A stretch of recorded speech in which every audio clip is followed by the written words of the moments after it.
I want to preface this by saying that I'm a pretty massive Swiftie, and there were aspects of this album that I even kind of liked.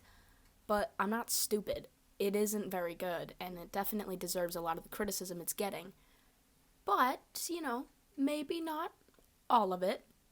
Before we get into my criticisms of this album, of which there are many, I do want to sort of make some points in its favor. I think the song Father Figure is a real highlight on the album. It's kind of the only song on the album I found myself coming back to after the first listen. I've seen a couple people say that it's about Olivia Rodrigo, which to me is cuckoo bananas because it's definitely about Scott Borchetta. For those who don't know, Scott Borchetta was the record executive of the record label Big Machine Records, which he created, and Taylor Swift was its first ever signed artist. This man's success can be almost entirely accredited to Taylor. This record label would have completely flopped had it not been for her. And what did he do to thank her for this? He sold the rights of her music to Scooter Braun. I thought it was really cool to get a song about her masters and the whole, battle to reclaim it because it's been such a big part of both her life and her career, and I think that it is the best song on the album. Another thing I want to defend Life of a Showgirl from is comparisons to Folklore and Evermore. I think we need to stop comparing every new thing Taylor puts out to Folklore and Evermore. We're never getting another Folklore or Evermore, and it's because the circumstances in which those albums were made will simply never be recreated. The longest, most committed relationship Taylor had ever been in, the one that she thought was going to be forever, was falling apart in the midst of a global pandemic where every person in the world was the most isolated they had ever been in their entire lives. I agree that these are her two best albums in every sense, but we can't expect them because they were created under such specific one-time circumstances. We're never getting another Folklore Evermore because Taylor's just never going to be that goddamn sad again. Which kind of brings me to my next point. Some people are defending this album by saying, oh, people just don't want to hear Taylor's happy music. People just don't want Taylor to be happy. That is so far from the truth. Taylor Swift is capable of making good, happy music. We've heard it. Lover and Reputation are, for the most part, happy albums, and they are very good. It isn't the emotion of the music that people aren't liking. It's the lyrics. The lyrics of this album are by far the worst part about it. Me and my friend were talking about the album, specifically the song Cancelled, actually, but I feel like what we said can be applied to a lot of the songs on this album.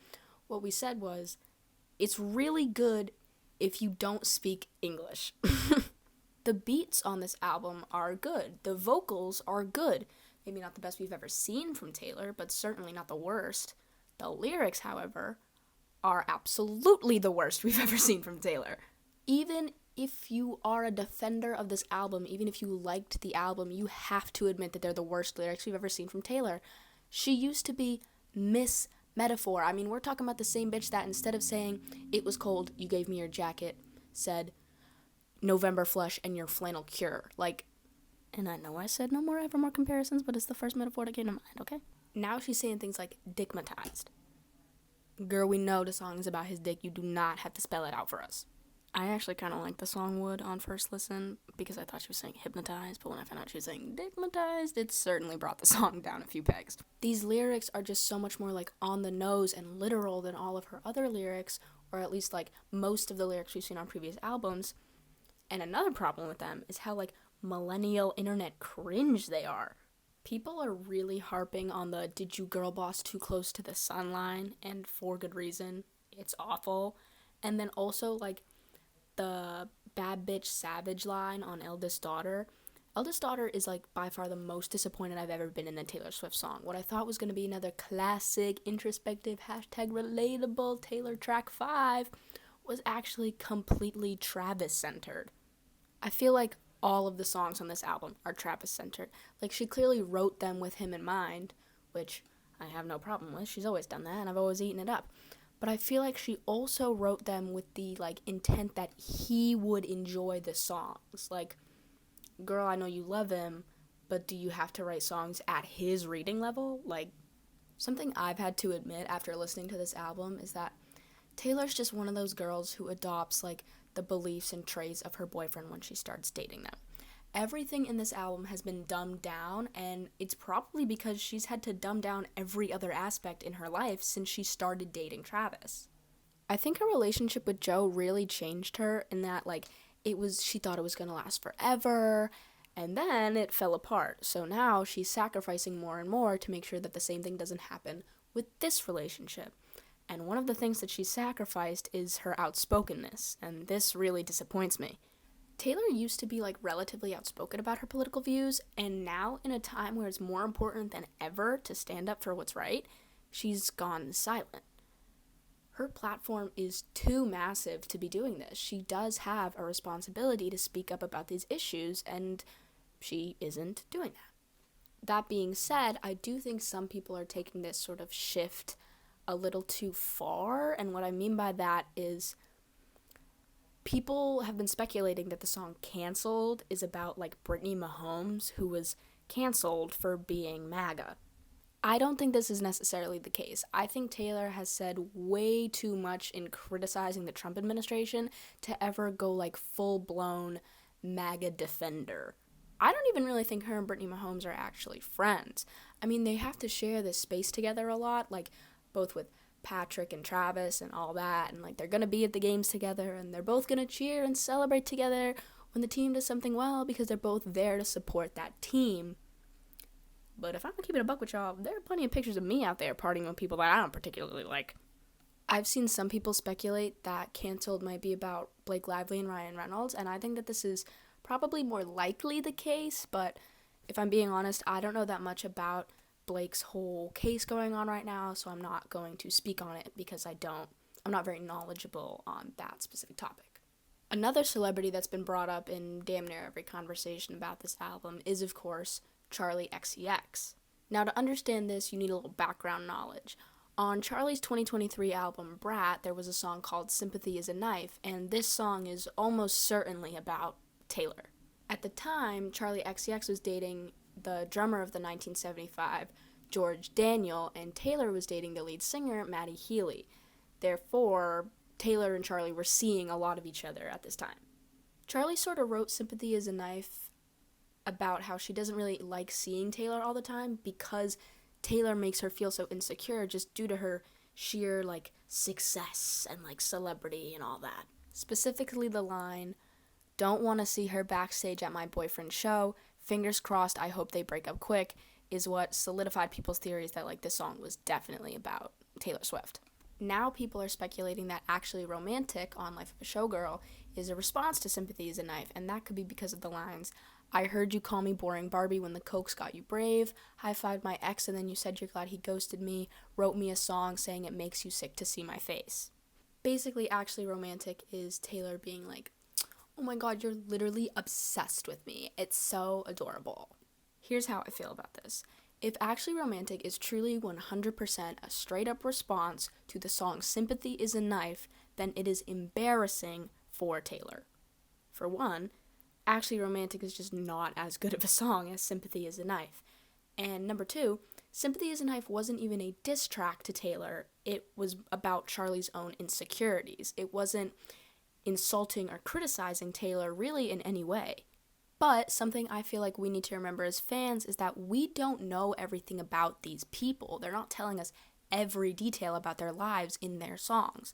Maybe Charli said or did some shady shit about Taylor behind her back that we don't know about. Also, Sympathy is a Knife came out 2 years ago. Maybe some stuff has happened in between then that we don't know about. I think Actually Romantic on its own is a decent song, maybe even a good song, but if it truly is a clapback song, it's pretty weak. Speaking of weak music, a lot of people criticizing this album and a lot of, like, Taylor haters have been like, "Why are people shocked that this album is bad? Tortured Poets Department was just as bad." No, it was not. While Tortured Poets Department had some pretty low lows, down bad, it did still feature some really good songs with some really strong lyrics, especially the songs that were featured in the anthology. Let me read you a lyric from one of my favorite Tortured Poets Department songs, Chloe or Sam or Sophia or Marcus. "I changed into goddesses, villains, and fools, changed plans and lovers and outfits and rules, all to outrun my desertion of you. There is not a single lyric like that on Life of a Showgirl. This is why this album is more than anything disappointing to me and many other Swifties. Even when Taylor does put out a project with like low points or bad songs, they're usually surrounded by really good songs with really good lyrics, and it sort of drowns the bad ones out. Life of a Showgirl is just subpar song after subpar song. Honestly, if it had been released by an artist who wasn't Taylor Swift, I don't think it would be getting the criticism that it's getting. But Taylor has just set the bar for herself so unbelievably high that this album stands out as so much worse than all her other projects. With everything I've said being considered, I think the biggest problem with Life of a Showgirl, and maybe even Taylor's future music, is that Taylor just doesn't have any fear anymore. Taylor has spoken endlessly throughout her career about her fear of flopping. That if her last project was a big success, the next project had to be even bigger and better, because if it didn't reach the heights that the last one did, people would write her off, they'd call her a flop, and they'd stop listening. This fear motivated her to make every project better than the last, and now that fear is gone. Taylor has reached a level of success where she literally cannot flop. She has so many fans that it doesn't matter what she puts out, it will be a commercial success. And even if it's bad, like Life of a Showgirl, her fans are so devoted to her, they're gonna listen to it anyway. Think of like a tightrope walker. They're exciting to watch because of the risk of falling. Even if there is a safety net, there's not a 100% guarantee they'll be okay if they fall. Taylor's safety net has simply gotten too big, and it's not exciting to watch, for her or her fans. I really hope Taylor sees the critiques this album is getting and truly takes them to heart, because I know she's capable of so much more than this. And even though this is a real low point in her career, I'm hoping it's just a bump in the road and she will quickly return to her old ways of making music that can literally change my life. Anyways, that's all I have to say about this. I really enjoyed doing this. I've never done it before, but I would like to do it again. So, thank you for watching.